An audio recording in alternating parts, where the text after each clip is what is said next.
معزز سامعین و ناظرین حضرات، السلام علیکم ورحمۃ اللہ وبرکاتہ۔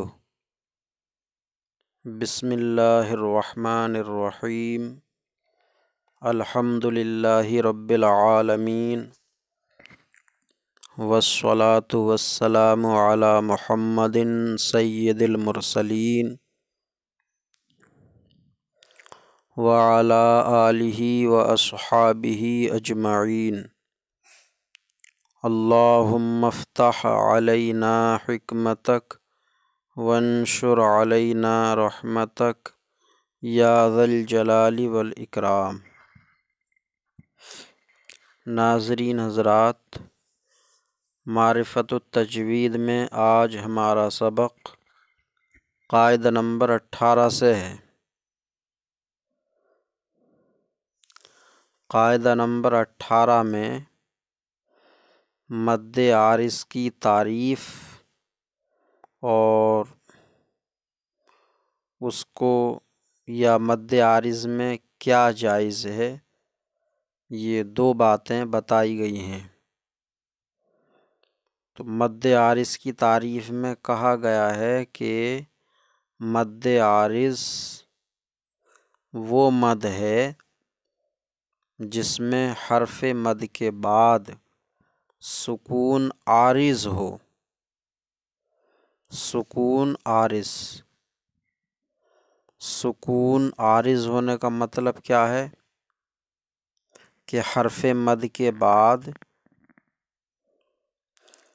جو حرف ہے وہ حقیقت میں ساکن نہ ہو بلکہ متحرک ہو، لیکن آیت یا سانس کے ختم ہونے کی وجہ سے اس کو ساکن کیا جائے اور وقف کیا جائے، تو ایسا مد مد عارض کہلاتا۔ حرف مد کے بعد سکون عارض ہو تو عارض کا مطلب اصلی نہ ہو۔ حرف حقیقت میں ساکن نہیں ہے، متحرک ہی ہے، لیکن آیت یا سانس ختم ہونے کی وجہ سے ساکن کر دیا گیا،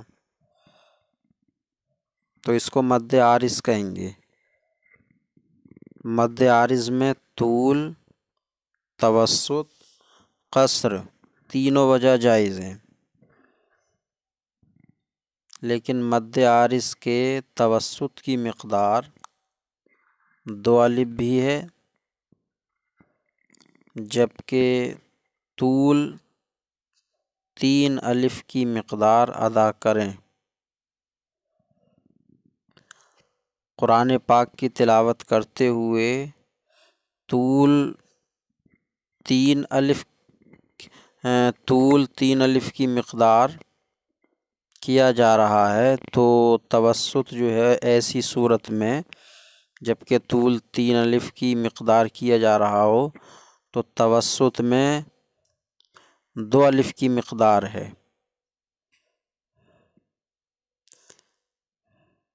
اب مد عارض میں طول، توسط، قصر تینوں جائز ہے، لیکن بہتر کیا ہے؟ تو مد عارض میں طول بہتر ہے، طول بمقابل قصر یا توسط کے۔ تو حرف مد کے بعد سکون عارض ہو تو مد عارض کہتے ہیں، جیسے نستعین وغیرہ۔ تو نستعین میں یا حرف مد ہے، اس کے بعد نون حقیقت میں متحرک ہے، نستعینو، لیکن اس پر آیت ہونے کی وجہ سے یا سانس تنگ ہونے کی وجہ سے وقف کیا جائے تو نون ساکن ہو جائے گا، تو یہ مد عارض کہلائے گا۔ مد عارض اب نستعین میں طول، توسط، قصر تینوں جائز ہے، لیکن مد عارض میں طول اولا ہے تو طول کرنا اولا ہے نستعین میں۔ اس میں طول، توسط، قصر تینوں وجہ جائز ہیں، لیکن اس توسط کی مقدار 3 الف ہے۔ تنبیہ، ہوشیار، خبردار، ایک اہم اور خاص بات بتائی جا رہی ہے، توجہ سے سنیں پڑھیں۔ ایک قسم کے کئی مد جمع ہوں، ایک قسم کے سے مد عارض ہوں یا مد لازم ہوں یا مد لین عارض ہو، مد لین لازم ہو، اس طرح سے ایک قسم کے کئی مد جمع ہوں تو پڑھنے میں سب کو برابر ادا کرنا چاہیے۔ ایک قسم کے ہیں نا وہ سارے مد، تو پڑھنے میں سب کو برابر ادا کرنا چاہیے۔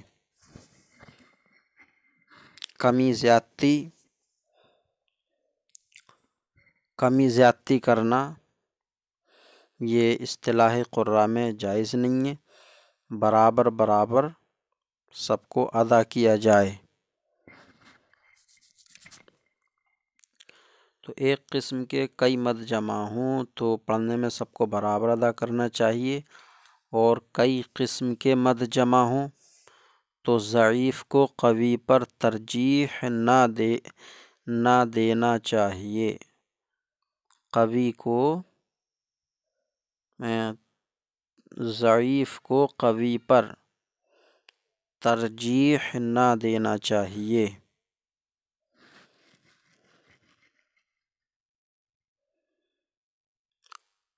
ضعیف کو قوی پر ترجیح نہ دینا چاہیے، کیا مطلب کیا ہوا؟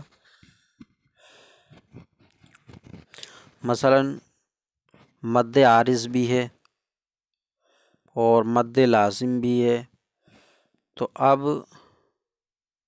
مد عارض کو زیادہ کھینچ دیا، مد لازم کو کم کھینچا، تو یہ ہو جائے گا ضعیف کو قوی پر ترجیح۔ یہ اصطلاح قراء میں منع ہے۔ تو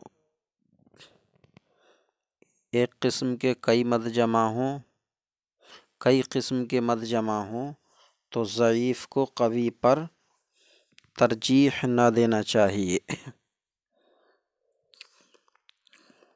بلکہ یا تو برابر ہو یا پھر جو قوی ہے اس کو تقویت دی جائے اور جو کمزور ہے، ضعیف ہے، تو اس کو ترجیح نہ دی جائے۔ فائدہ: اگر مد متصل پر وقف کیا جائے، مد متصل پر وقف کیا جائے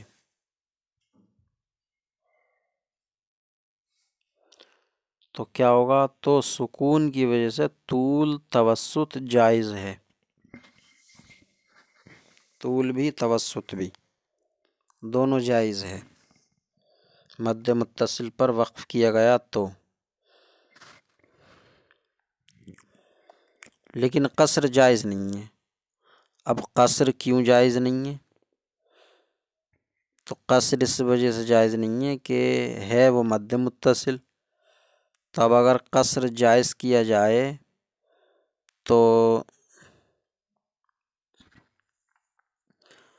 مد متصل کا قصر ادا نہ ہوگا، مد متصل کا توسط ادا نہ ہوگا۔ اگر قصر کیا جائے تو مد متصل کا توسط ادا نہ ہوگا، اس لیے مد متصل پر جب وقف کیا جائے تو قصر جائز نہیں، طول، توسط جائز ہے۔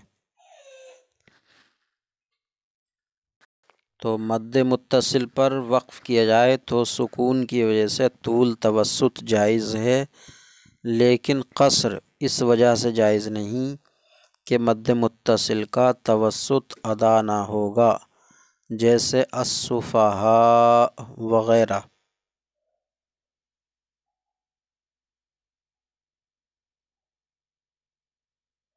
قاعدہ نمبر 19، حرف لین کے بعد سکون آنے سے طول، توسط، قصر تینوں وجہ جائز ہیں۔ مثلا لإیلاف قریش ایلافہم رحلۃ الشتاء والصیف، تو صیف کی فا پر یا حرف لین ہے، تو حرف لین کے بعد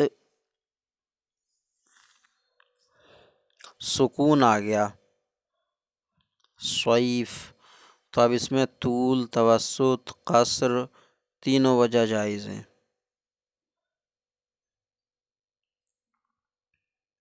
حرف لین کے بعد سکون آنے سے طول، توسط، قصر تینوں وجہ جائز ہیں۔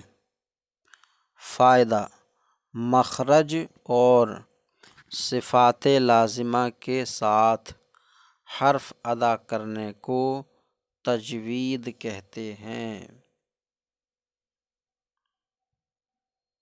مخرج اور صفات لازمہ کے ساتھ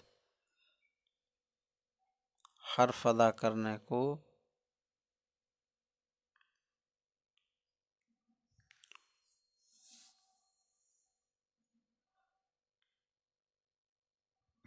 فائدہ، مخرج اور صفات لازمہ کے ساتھ حرف ادا کرنے کو اظہار کہتے ہیں۔ تو حرف کو مخرج، جو بھی اس کا مخرج ہے اس مخرج کے ساتھ ادا کیا، اور جو اس کے لیے صفات لازمہ ہیں وہ ادا کیں، تو اس طرح حرف ادا کرنے کو اظہار کہیں گے۔ اب حرف کے لیے صفات لازمہ کیا ہیں، کس حرف کی کون سی صفت لازم ہے، تو یہ بیان ضیاء القرأۃ میں صفات کے بیان میں آ جائے گا انشاءاللہ تعالی۔ تو مخرج، صفات کے ساتھ حرف ادا کرنے کو اظہار کہتے ہیں۔ قاعدہ نمبر 20، لام تعریف کے بعد لام تعریف وہ الف لام جو کسی اسم پر اس کو معرفہ بنانے کے لیے داخل کیا جاتا ہے۔ تو اب یہ قاعدہ بیان کیا جاتا ہے کہ لام تعریف کا کہاں اظہار ہوگا اور کہاں ادغام ہوگا، یعنی کہاں لام پڑھا جائے گا اور کہاں لام نہیں پڑھا جائے گا۔ تو بیان کرتے ہیں کہ لام تعریف کے بعد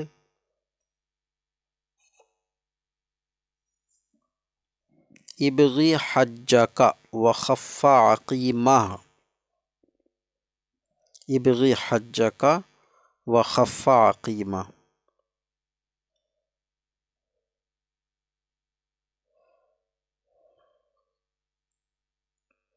تو ابغی حجک یہ 6 حروف ہوئے، وخف 3 یہ، تو 3 3 9، عقیمہ عین قاف یا 3 9 3 12 اور میم ہا 15 حروف ہوئے۔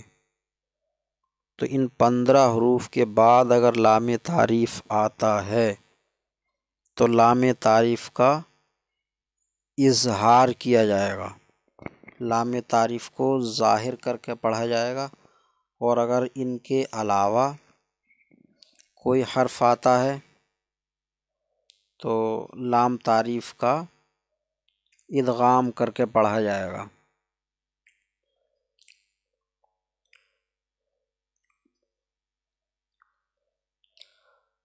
جیسے حمزہ ہے، ابغی حمزہ، تو کسی لفظ کے شروع میں حمزہ ہو اس پر الف لام داخل کیا جائے، اور پھر اس سے پہلے کوئی متحرک حرف آ جائے تو لام تعریف کو ظاہر کر کے پڑھا جائے گا، جیسے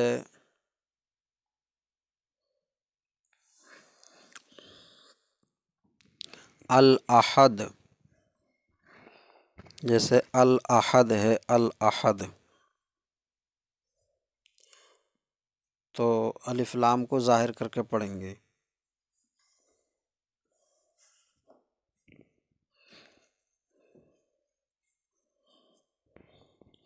ایسے ہی با آ جائے الف لام کے بعد، تب بھی الف لام تعریف کو ظاہر کر کے پڑھا جائے گا۔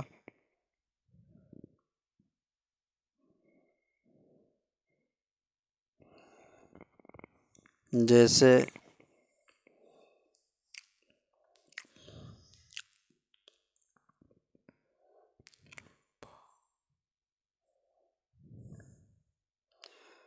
اس کی مثال جیسے من البا، من الباء، یا الباء حروف تہجی،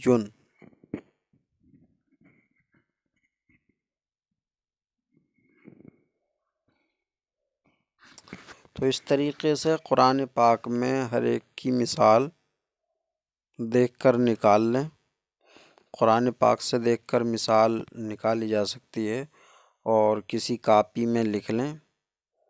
ابغی حجک وخف عقیمہ، لام تعریف کے بعد ان حروف میں سے کوئی حرف آتا ہے تو لام تعریف کو ظاہر کر کے پڑھیں گے، اور ان کے علاوہ کوئی اور حرف آتا ہے تو لام تعریف کو ادغام کر کے پڑھیں گے۔ ابغی حجک وخف عقیمہ، ان 15 حروف کو حروف قمریہ کہا جاتا ہے، حروف قمریہ۔